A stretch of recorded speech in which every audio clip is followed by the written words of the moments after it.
नमस्कार. भारतीय संविधानाचं कलम 43 आहे कामगारांना निर्वाह वेतन इत्यादी. यामध्ये काय आहे, राज्याने कामगारांना म्हणजे कामगारांकरता काय गोष्टी दिलीत.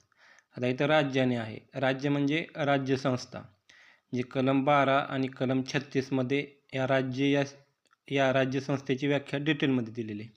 त्यानुसार हे राज्याने कामगारांसाठी काय काय केलं पाहिजे, तर योग्य वेतन पुरवलं पाहिजे कामगारांना, लिव्हिंग वेज, चांगली जीवनमानाची पातळी देण्याचा प्रयत्न केला पाहिजे, म्हणजे याला काय म्हणतो, डिसेंट स्टँडर्ड ऑफ लाईफ, आणि विश्रांती व सामाजिक सांस्कृतिक संधी देण्याचा प्रयत्न केला पाहिजे. या सर्व गोष्टी देण्यासाठी प्रयत्न करावेत राज्यसंस्थेने कामगारांना.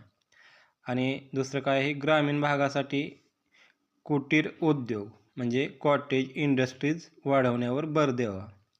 म्हणजे कुटीर उद्योग म्हणजे जे गाव स्तरावर जे आहेत किंवा कुटुंब स्तरावर, त्या उद्योगांना कुटुंब उद्योग म्हणतो.